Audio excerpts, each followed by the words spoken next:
Estoy aquí con un hombre que ha sido parte de una posibilidad en la que se presentó la alternancia por primera vez en la historia de México, en la historia del México moderno, el primer hombre que llegó a gobernar un estado diferente al PRI en la historia, es el señor que está aquí conmigo. Ernesto, ¿cómo estás? Ernesto Pedro, Rufo Appel. Me da mucho gusto verte. Muy bien y con, bueno, la alegría de ver al amigo Ferriz. Gracias. Después de tantos años. Tantos años. Y preocupados ambos por lo mismo y ver que con tantas y penosas dificultades nuestro país sobrevive. Sobrevive.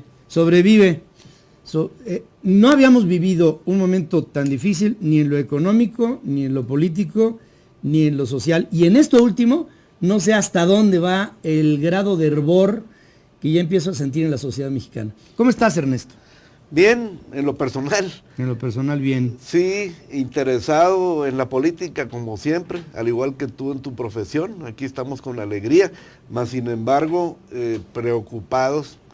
Yo en este asunto de cómo darle rumbo, salidas, opciones, propuestas al país, y luego que siempre pues me comprometí yo a través de Acción Nacional y en ese rumbo de filosofía política, pues hemos tenido nuestros altibajos, hoy retos grandes por los del país, pero también los internos, y en esta razón acepté la invitación que me hiciera Ricardo Anaya para formar parte de su planilla a la siguiente dirección del Comité Ejecutivo Nacional del PAN. Del Partido Acción Nacional.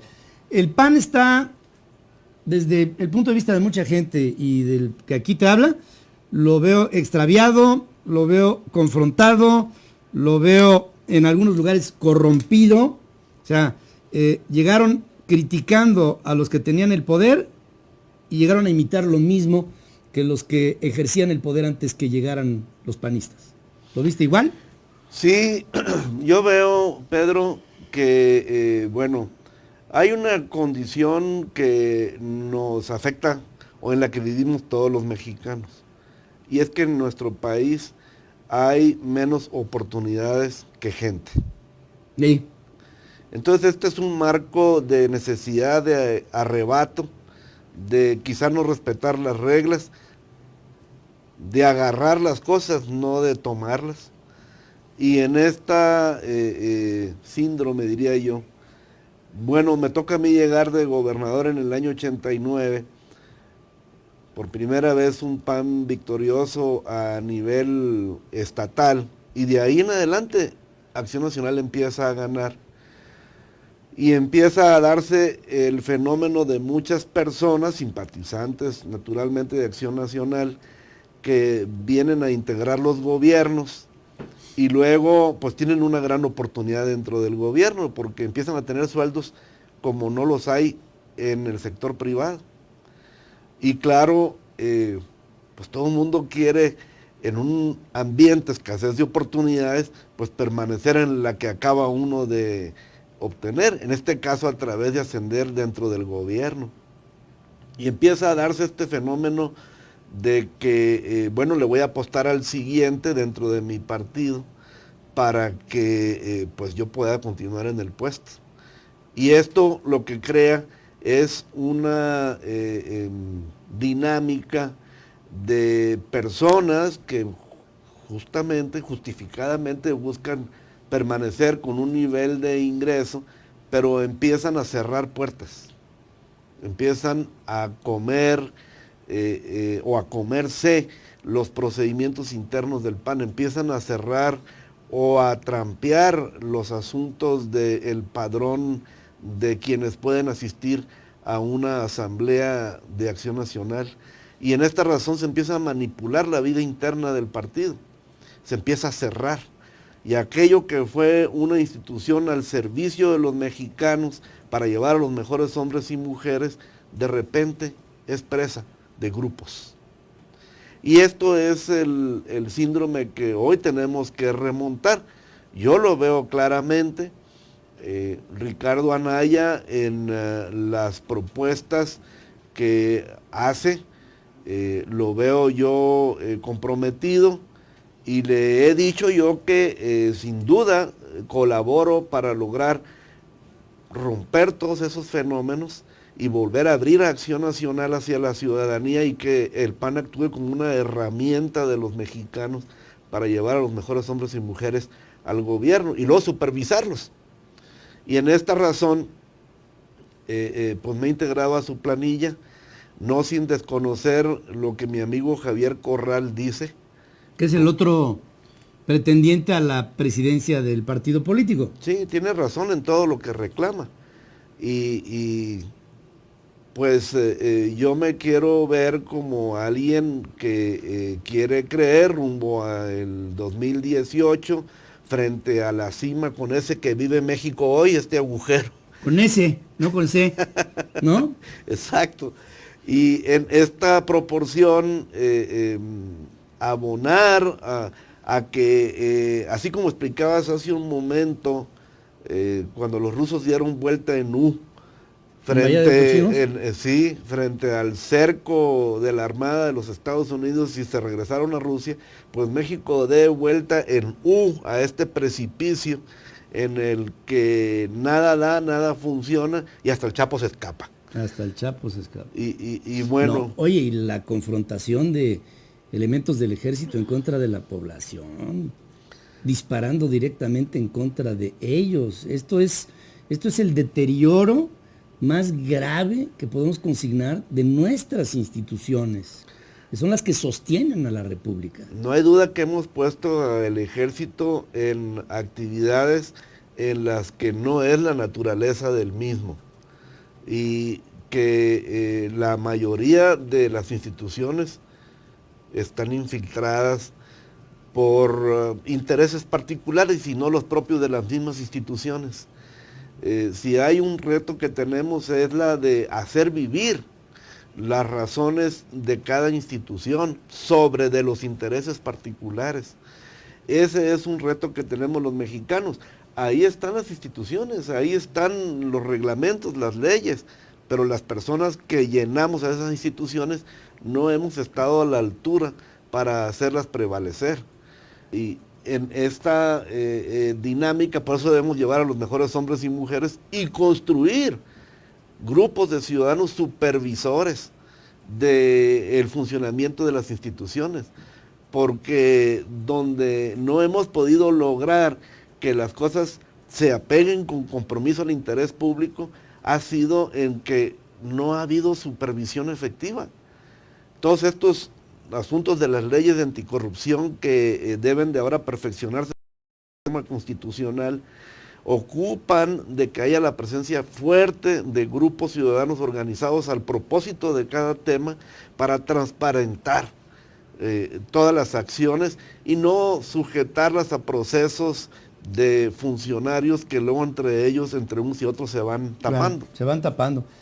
Cuando, Ernesto Rufo, cuando el PAN llega al poder, los ciudadanos tuvimos la esperanza de que los viejos vicios del poder en el siglo XX desaparecieran, si no completamente, sí que hubiera un vuelco de reflexión en la que se impusieran fórmulas dentro de las instituciones que hicieran que éstas funcionaran de manera diferente.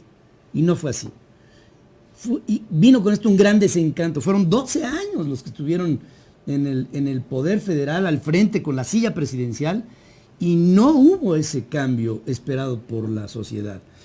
Después regresa el PRI, ya estamos viendo esta debacle, lo que está pasando, y ahora lo que no hay, y esto no lo había en el 2000, ni en el 2006, ahora lo que no hay es una confianza en los partidos políticos.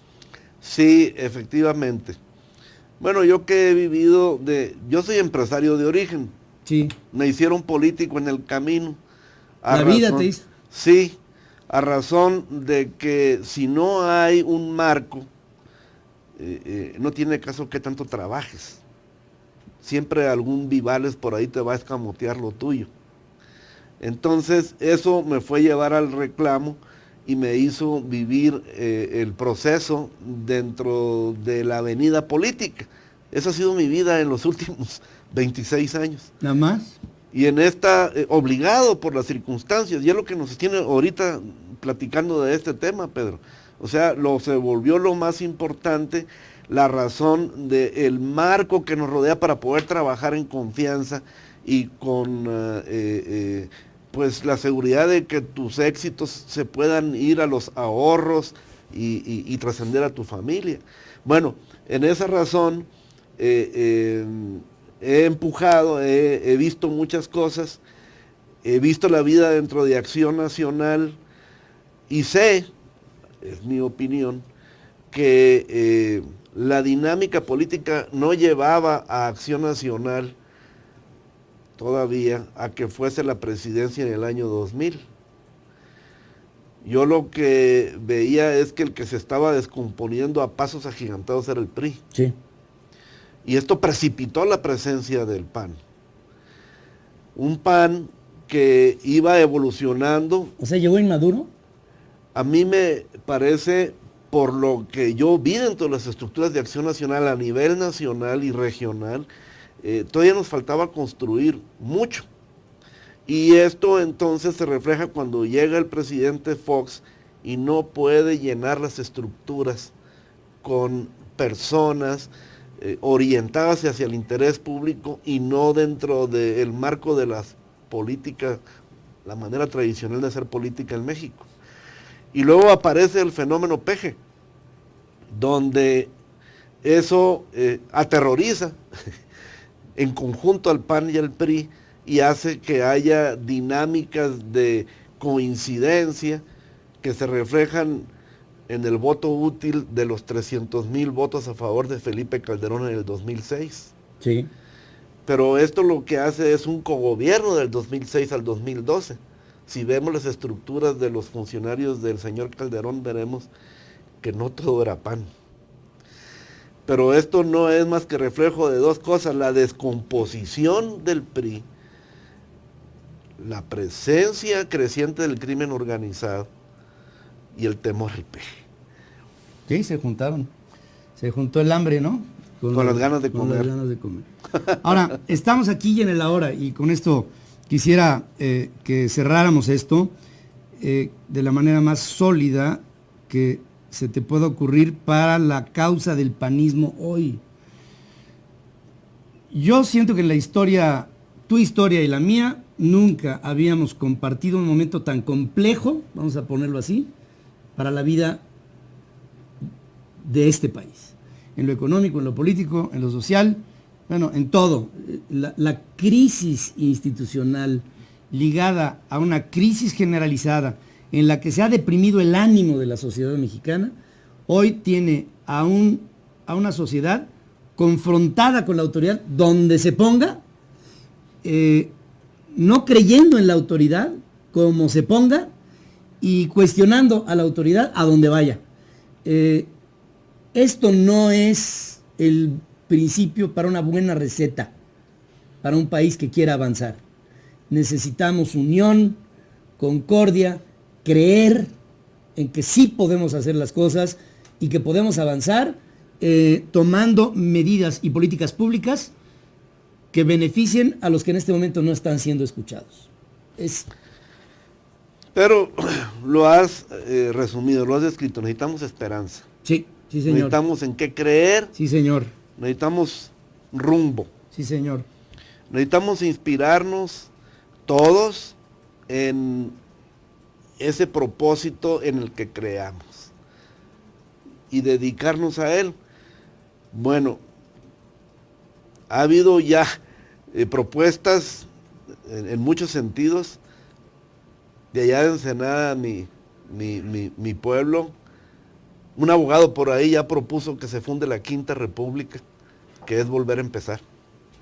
Sí, ya, no es el primero que veo, ¿eh? Sí, bueno.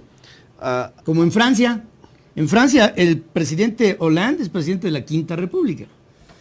Aquí sería, digamos, de la segunda o... Bueno, si contamos a partir de la del 24, del 57, de la del 17, pues estaríamos en la cuarta, ¿no? Tomando en cuenta a las propuestas de nuevas constituciones, ¿estamos de acuerdo? Es correcto. Sin embargo, aquí yo creo el asunto es empoderar al ciudadano. Sí, señor. Organizarlo. Prestarle maneras de estructura, de supervisar la cosa pública para que prevalezca el interés público. Y yo creo que Acción Nacional tiene que ser una herramienta, óigase bien lo que estoy diciendo, herramienta, o sea, un medio de uso de parte de los mexicanos para estructurar las cosas de la vida pública, y así lo deberían hacer los demás partidos políticos también. Pues así lo deberían hacer ustedes también. O sea, claro. O sea, la propuesta es esa. Ahora, vamos a ver si la pueden lograr y pueden, a ver si tiene Ricardo Anaya, junto contigo, junto con Josefina Vázquez Mota, junto con algunos, digamos, ilustres del panismo, la posibilidad de reencauzar a un PAN que perdió su curso, como lo veo desde aquí. Ahora, ahí por ahí colaron una frase que se me hizo interesante. ¿Y seguir con estos principios del maderismo? Yo lo que veo es el compromiso con el interés público. Yo sí, claro, sería obtuso no verlo. Ricardo Anaya está dentro del marco que le llamamos maderismo, y sin embargo, este hombre, joven, ha hecho compromisos, los está publicando.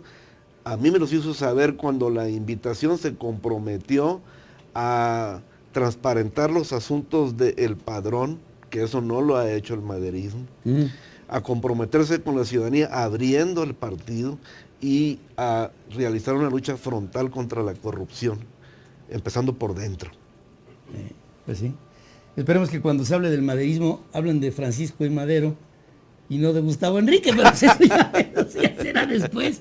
Pero ¿saben qué? Que me uno a todo este tema de este país, problemas en el Seguro Social se arreglan sin corrupción, problemas en Pemex se arreglan sin corrupción, problemas en los sindicatos se arreglan sin falta de presupuesto. ¿Saben cómo se arregla todo? Que dejen de robar. En este país es lo único, con eso se arreglaría prácticamente la mayoría de los problemas económicos que tenemos en el país. Es una caterva de rateros lo que nos está gobernando en todos los niveles en el país. No dudo en pensar, es que por donde le rasques, Ernesto, por donde le rasques hay corrupción, y esto es lo que tenemos que inhibir, y es por lo mismo que entusiasmaría el ver que hay un frente común en México para evitar que la corrupción sea, y la corrupción no solamente es de gobiernos, también es de la sociedad. Y la sociedad es la primera que tiene que dar un paso para reconocer que somos los primeros que podríamos inhibir el que para bailar se necesitan 12 en este tango. Gracias, Ernesto Rufo, gracias por tu presencia. Pero un gusto saludarte. Y esperamos que haya un camino y un rumbo para un partido político que, como dicen allá por mi tierra, anda medio extraído y ya se descuidó.